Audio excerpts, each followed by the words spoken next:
Assalamualaikum warahmatullahi wabarakatuh. Perkenalkan, nama saya Purnama Syarita Uzu, NIM D1B1241448. Baik, di sini saya akan memaparkan materi tentang wawasan Nusantara sebagai geopolitik Indonesia. Latar belakang. Secara konsepsional, wawasan Nusantara atau wawasan merupakan wawasan nasional bangsa Indonesia. Perumusan wawasan nasional bangsa Indonesia yang selanjutnya disebut wawasan Nusantara ini merupakan salah satu konsep politik dalam ketatanegaraan Republik Indonesia. Wawasan Nusantara sebagai wawasan nasionalnya bangsa Indonesia dibangun atas geopolitik bangsa. Adapun rumusan masalah, yang pertama, pengertian dan kedudukan wawasan Nusantara. Kedua, wawasan Nusantara sebagai geopolitik Indonesia. Tiga, perwujudan wawasan Nusantara. Dan terakhir, otonomi daerah yang ada di Indonesia. Pengertian wawasan Nusantara. Secara etimologis, wawasan Nusantara berasal dari kata wawasan dan Nusantara. Wawasan yang berarti cara pandang dan melihat, sedangkan Nusantara berasal dari kata nusa dan antara yang artinya nusa, pulau atau satu kepulauan, dan antara artinya menunjukkan letak unsur.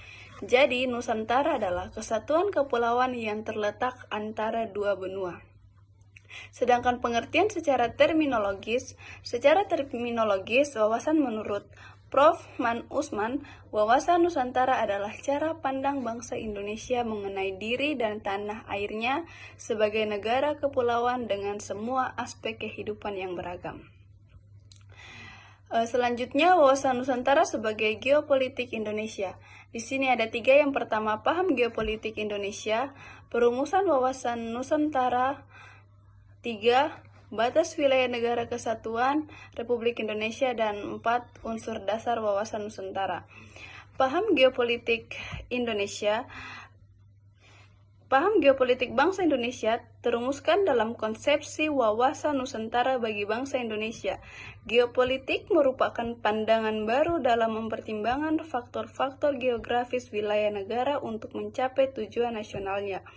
Untuk Indonesia, geopolitik adalah kebijakan dalam rangka mencapai tujuan nasional dengan memanfaatkan keuntungan letak geografis negara berdasarkan pengetahuan ilmiah tentang kondisi geografis tersebut.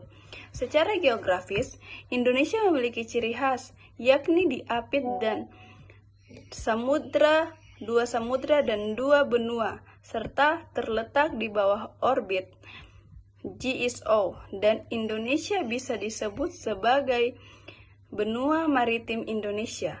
Wilayah negara Indonesia tersebut dituangkan secara yuridis formal dalam pasal 25A Undang-Undang Dasar 1945 Amandemen 4. Atas dasar itulah, Indonesia mengembangkan paham geopolitik nasionalnya, yaitu wawasan Nusantara, dan secara historis, wilayah Indonesia sebelumnya adalah wilayah yang bekas Nusantara, bekas jajahan Belanda yang dulunya disebut Hindia Belanda.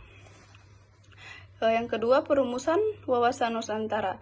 Konsepsi wawasan Nusantara dituangkan dalam peraturan perundang-undangan, yaitu dalam ketetapan MPR mengenai GBHN. Secara berturut-turut ketentuan tersebut sebagai berikut. Yang pertama, TAP MPR nomor 4/MPR/1973. 2. TAP MPR nomor 4/MPR/1978. 3. TAP MPR nomor 2/MPR/1983. 4. TAP MPR nomor 2/MPR/1988. 5. TAP MPR nomor 2/MPR/1993. Dan yang terakhir, TAP MPR nomor 2/MPR/1996. Dalam ketetapan tersebut dinyatakan bahwa wawasan dalam penyelenggaraan pembangunan nasional dalam mencapai tujuan pembangunan nasional adalah wawasan Nusantara. Wawasan Nusantara adalah wawasan nasional yang bersumber dari Pancasila dan Undang-Undang Dasar 1945. Selanjutnya, batas wilayah negara kesatuan Republik Indonesia. Yang pertama, wilayah daratan. Wilayah daratan adalah daerah di permukaan bumi dalam batas-batas tertentu dan di dalam tanah di permukaan bumi. Kedua, wilayah perairan. Wilayah perairan Indonesia meliputi laut teritorial, perairan kepulauan, dan perairan pendalaman.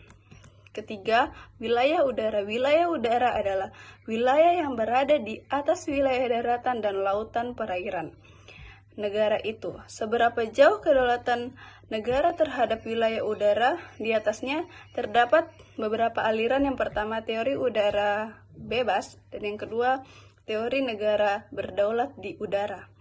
Keempat, unsur dasar wawasan Nusantara. Konsepsi wawasan Nusantara mengandung 3 unsur. Yang pertama, wadah atau kontur, isi atau konteks, dan tata laku atau konduk.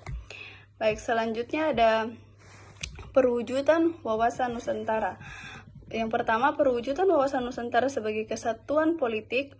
Kedua, perwujudan wawasan Nusantara sebagai kesatuan ekonomi. 3. Perwujudan wawasan Nusantara sebagai sosial budaya. 4. Perwujudan wawasan Nusantara sebagai persatuan ketahanan keamanan. Perwujudan Kepulauan Nusantara sebagai kesatuan politik contohnya adalah seluruh Indonesia saling bekerja sama dalam menjaga kestabilan dan memajukan perpolitikan negara. Salah satu caranya adalah dengan turut dalam kegiatan pemilihan umum. Sedangkan perwujudan Kepulauan Nusantara sebagai kesatuan ekonomi contohnya dengan membangun dan meningkatkan perekonomian nasional dengan memanfaatkan ciri khas dari masing-masing daerah. Ketiga, perwujudan Kepulauan Nusantara sebagai kesatuan sosial budaya.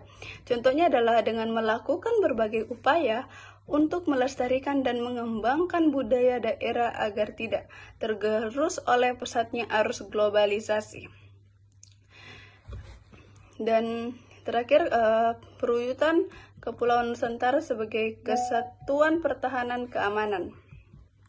Contohnya adalah dengan setiap warga negara Indonesia memiliki kewajiban untuk turut serta dalam melakukan upaya pertahanan dan keamanan bangsa dan negara.